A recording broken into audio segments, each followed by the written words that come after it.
Jeff Graham's office is covered in mementos from 17 years leading Georgia equality. You can see that's there on the wall. It was a full-page ad. 272 Georgia clergy opposed discrimination in the name of religion. Graham is pointing to a 2016 newspaper ad. A Religious Freedom Restoration Act had landed on the governor's desk, and the state's leading LGBTQ advocacy group was in a fight to stop it. Supporters of RFRA say it ensures the government meets a high bar before infringing on religious beliefs or practices. Critics say these laws open the door to discrimination. Showdown over a proposed religious liberty bill could be costly for the state of Georgia. And Hollywood heavyweights, which generate more than $6 billion in Georgia, threatened to boycott. The measure drew national outcry. Disney issued a statement saying, "We will plan to take our business elsewhere." Similar sentiments have been voiced by Delta, Coca-Cola, the Falcons, and the Braves. And Republican Governor Nathan Deal vetoed it. I believe it is about the character of our state and the character of our people. Georgia is a welcoming state. But when a similar measure passed again this year, Governor Brian Kemp promptly signed it. On today's episode, we look at what changed. Plus, how gatherings of Democrats and Republicans reflect this political moment. For far too long, the Georgia GOP has stayed in the background. It's time for us to be bold and outspoken. We are once again in a moment where it feels like all is lost. I want us to remember we've been here before and we've done it before and we will do it again. I'm WABE politics reporter Sam Greenglass. I'm WABE politics reporter Raul Bally, and this is Plugged In from WABE.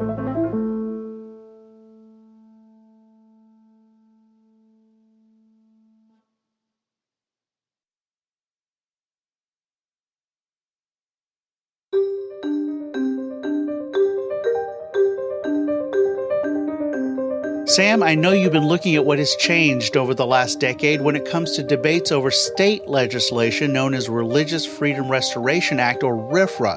And to dig in some more, we're going to be joined by WABE digital editor Patrick Saunders, who's been leading WABE's annual Beyond Pride series, which takes a deeper look at LGBTQ issues in Georgia. Patrick, welcome back to the show. Hey guys, thanks so much for having me. So, Patrick, you were covering RFRA for Georgia Voice back in 2015, 2016. Give our listeners kind of a sense of what the time period was like and the scrutiny Georgia was under at the time. Sure, Raul. So a federal RFRA passed with bipartisan support in the early 90s. And over the next decade or two, some states started passing their own RFRAs. And that didn't really cause too much of a stir. But by the early 2010s, two things changed. So the intent and the scope of these bills. More and more states started legalizing same-sex marriage, and conservatives saw a state-level RFRA as a vehicle to fight back against that. And corporate America was really embracing efforts to expand LGBTQ rights. Then in 2015, of course, the U.S. Supreme Court legalized same-sex marriage nationwide, and by that time, the RFRA fight had landed here in Georgia. Now, the RFRA legislation we're talking about today was introduced here in 2016, and the backlash was intense. You know, we talk about moments in time when all eyes across the country are on Georgia. You know, you think about the 2020 election and several other moments. This was one of those times. I mean, groups were holding these large rallies outside of the state capitol. There were overflow crowds showing up to committee meetings about the bill. These major corporations were threatening to pull their business out of the state if the bill passed. And movie studios were threatening to do the same. This is just as the state's film industry was starting to really explode here. And major events scheduled to take place in Georgia were now in jeopardy. But the state legislature passed it. And with that, all that attention, all that pressure, they were now laser focused on one person, and that was Governor Nathan Deal. And Sam Deal ultimately vetoed the bill. Why? So I talked about this with longtime Deal staffer Brian Robinson, who said the ultimate decision was practical, not ideological. I think he weighed this very heavily, and I think he weighed this until the bitter end. And the governor wrote his own remarks to announce the veto, and he wrote them by hand.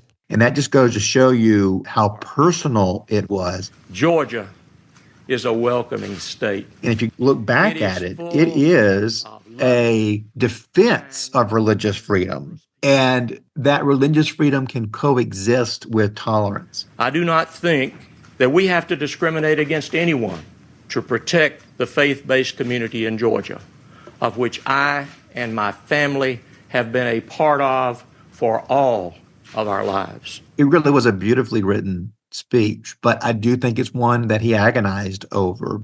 You know, when I was watching the live stream of Governor Deal announcing his veto that morning and writing up my story, what struck me was how he was making this religious argument to veto a so-called religious freedom bill. You know, the man's a conservative Republican Southern Baptist. He was against same-sex marriage at the time. You know, on paper, this is not the guy you expect to be saying these words. But he was also the governor of Georgia, and religious or not, you know, he's being practical. The hit that we would have taken to our economy because of businesses and events pulling out of the state, it would have likely been enormous if he'd signed that bill into law. So let's fast forward to this year. The legislation passed again, and Governor Brian Kemp signed it into law. Sam, what changed? Well, Raul, that veto was nearly a decade ago. And when a similar measure passed this spring, you know, Democrats and LGBTQ allies, they did again oppose it. But this time, you know, corporations did not threaten boycotts. The governor did not agonize. I spoke to Republican State Senator Ed Setzler, who had been trying to pass RFRA for years. It was just relief that the nonsense that's confused the public about what the Religious Freedom Restoration Act simply does was finally over. And Setzler told me that pandemic restrictions on large gatherings really helped reframe the debate. Folks saw those kinds of extreme actions by government shut down people's basic practice of faith. Folks said, wait a minute, we've got to put protections in place. Now, Georgia Equality's Jeff Graham, he sees another explanation. You know, I think that the simple answer is the entire country has shifted very far to the right. RFRA is not any better now than it was in 2016. Graham points to the climate surrounding the 2024 election of President Donald Trump, who has railed against diversity, equity, and inclusion. Groups like Georgia Equality have also had to triage, you know, turning resources to opposing new measures targeting transgender people. For example, this week, the U.S. Supreme Court upheld Tennessee's ban on all gender-affirming care for minors, and that could have implications for Georgia's similar but somewhat less restrictive law that's been tied up in the courts awaiting a decision in the Tennessee case. Writing for the majority, Chief Justice John Roberts wrote that debates about the treatment should be resolved by the people, their elected representatives, and the democratic process. And so again, that's turning some of these debates on a host of other LGBTQ-focused issues back to the Gold Dome and back to the courts. There is a greater urgency to fight pieces of legislation that cause immediate and irreversible harm. And, you know, it was just astonishing how little backlash there was this time around compared to 2016, you know, and that's partly because of this game of whack-a-mole that LGBTQ advocates are having to play right now because there are so many hits coming at them from so many different places. There's only so much time, money, and people that these groups can throw at that. And the vast majority of those hits, they're focused on transgender people in Georgia, as Sam mentioned, and particularly transgender kids when it comes to sports that they play or their health care. And Brian Robinson told me that corporations are also prioritizing other fights in this political moment, like, say, tariffs. And amid backlash, many companies are more broadly retreating from debates over race, gender, and sexuality. So, you know, while the Georgia Chamber of Commerce again opposed RFRA this year, there was really no full court press. I talked to people in the business community, and they said, we're against it, we don't need it, but we are not going to go die on this hill right now. And Patrick Raul Robinson says he thinks if Deal was governor today, he would not veto, but sign RFRA. And I reached out to ask the former governor about that, but his office declined to offer a comment. Yeah, that was interesting. So that being said, then you have to look back to that day in 2016 when Governor Deal vetoed RFRA. You know, why wouldn't the same religious argument against the legislation that was made then apply here in 2025? So maybe the veto had a lot more to do with the business consequences than anything else. But either way, it's clear the climate for LGBTQ folks right now is fraught, and who knows when that will begin to turn around. Patrick, before we let you go, this month marks a decade since the U.S. Supreme Court legalized same-sex marriage nationwide in the landmark case of Bergefell v. Hodges. I was actually outside the court that day as an intern for NBC News Supreme Court correspondent Pete Williams, and it was my job to grab the paper decision as soon as it was released and race it across the plaza to the correspondents who were live on air outside. Patrick, you've been talking to some folks in Atlanta about this anniversary. What do you want to share? Yeah, this upcoming Thursday, the 26th, is the anniversary. And, I'm talking to people that were there that day, who celebrated it, people who helped coordinate people getting married at the Fulton County Courthouse as soon as the decision came down. I'll actually be talking to one of those couples as they look back on both their anniversary and the anniversary of this ruling. And we're also going to take a look at what are the threats to that decision being struck down, possibly. And it really dovetails, Sam, with your story on RFRA, because both of these were really huge moments for the LGBTQ community in Georgia, especially when gay marriage was legalized and later when Governor Deal vetoed RFRA. But we're just in really different times now. And it's emblematic of the LGBTQ rights movement over time. There's this 2 steps forward, 1 step back.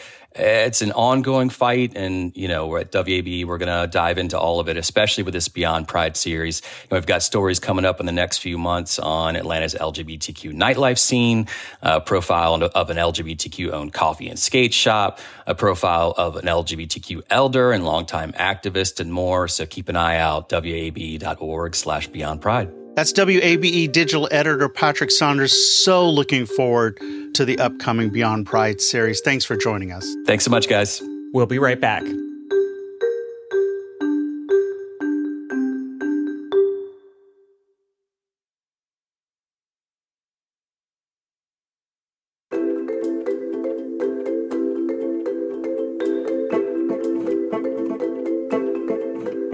Welcome back to Plugged In from WABE. Raul, we're in this heated political moment now following a week of protests around the country against the Trump administration's policies that also coincided with the president's military parade in Washington, D.C. We're also a year or so out from the 2026 midterms, and over the last few weeks, you've been spending some time with Republican and Democratic activists charting the future of their parties here in Georgia, and I'm hoping you can tell us a little bit about what you've been learning. Sure, let's start with the Republicans and head up I-75 to the Dalton Convention Center for the Georgia Republican Party Convention. For far too long, the Georgia GOP has stayed in the background. It's time for us to be bold and outspoken.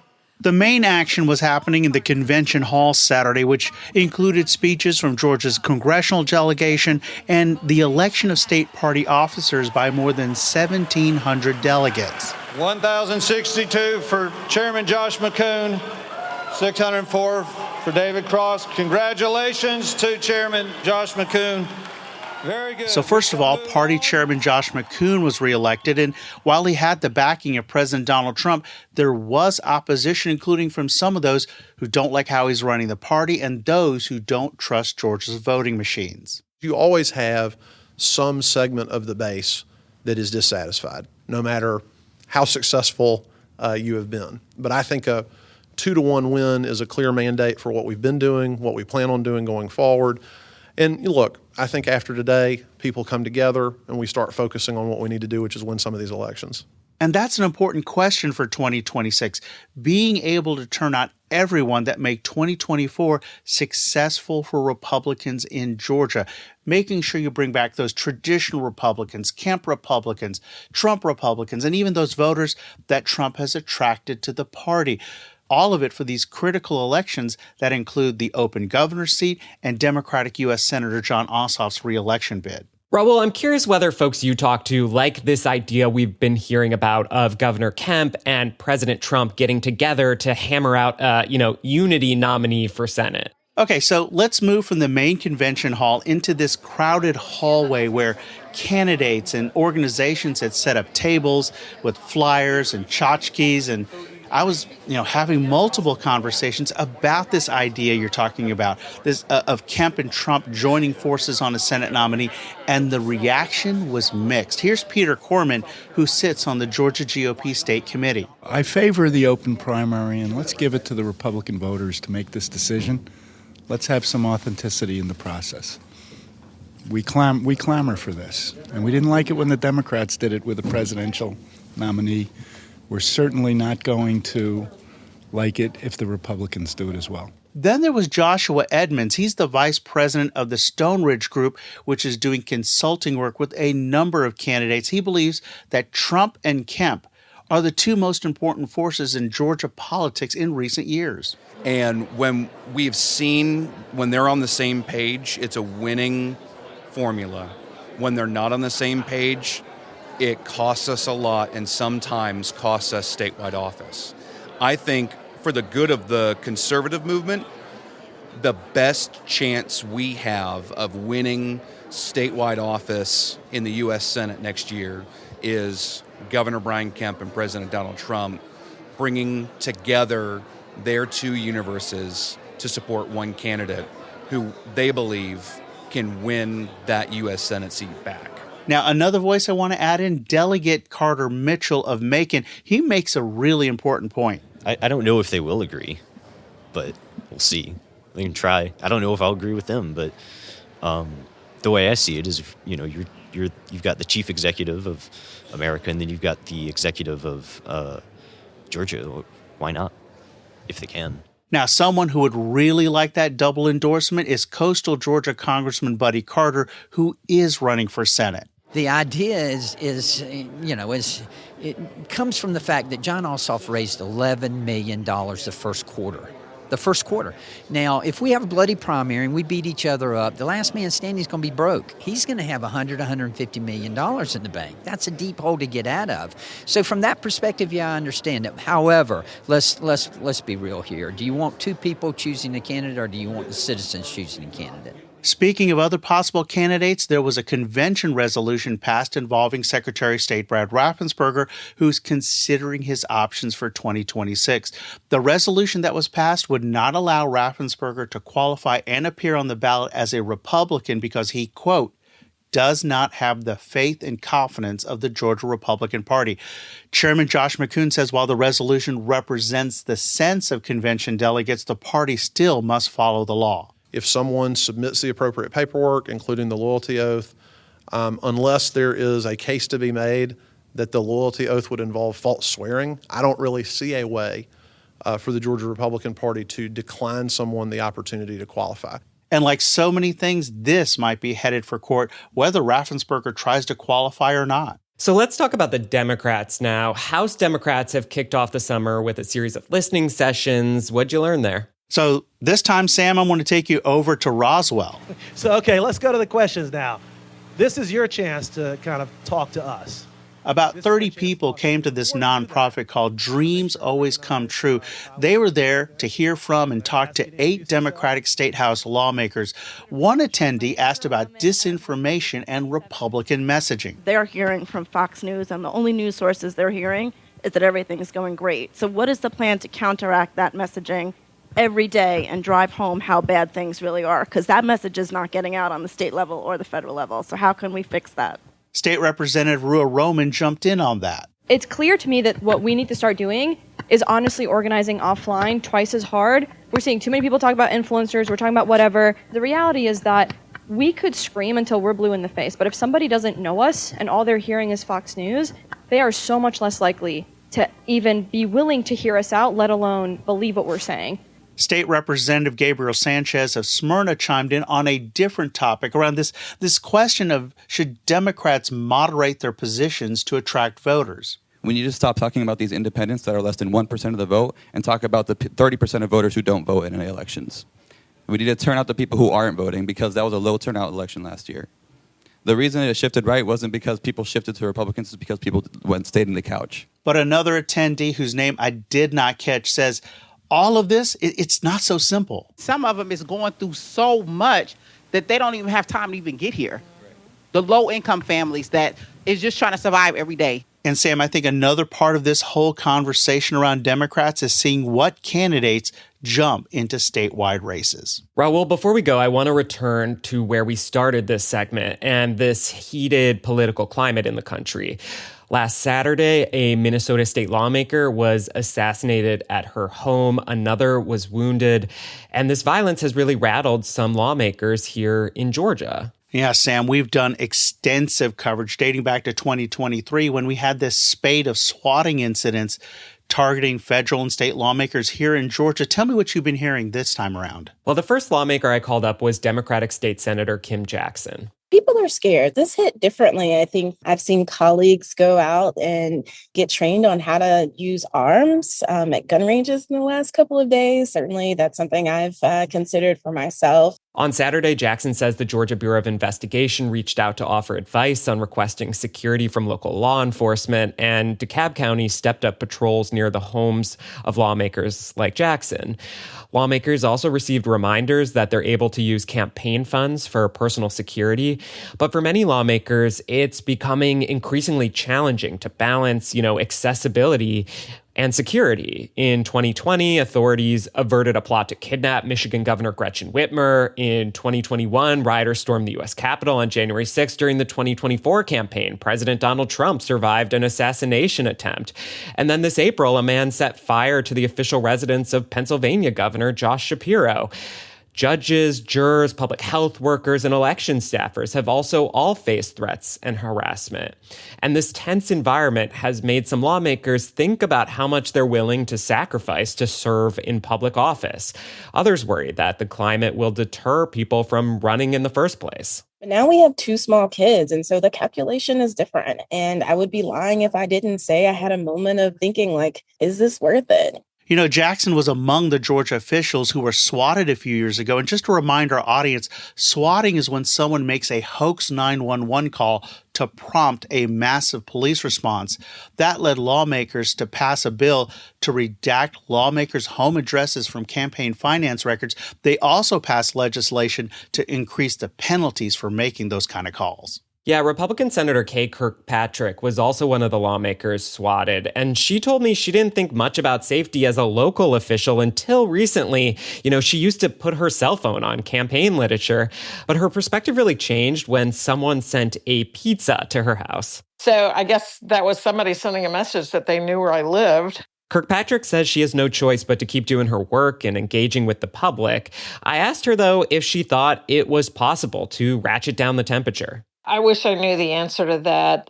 It's really one person at a time. That's one of the reasons that I try pretty hard to keep marching down the path of getting work done and not go out of my way to make things worse. I'm hopeful that most of my colleagues are trying to do the same thing. And that's it for this edition of Plugged In from WABE. Plugged In is produced by Brendan Rivers. Our managing editor is Alex Helmick. Plugged In is available wherever you want to listen. And if you listen on demand, make sure you head over to the Plugged In feed to subscribe and leave us a rating. You can also now find us on the radio at 90.1 every Friday morning from 9:30 to 10. And remember, as public media faces an uncertain funding stream, you can support this work with a gift at wabe.org/donate. I'm WABE politics reporter Raul Bally. I'm WABE politics reporter Sam Gringlass. We'll be back next week.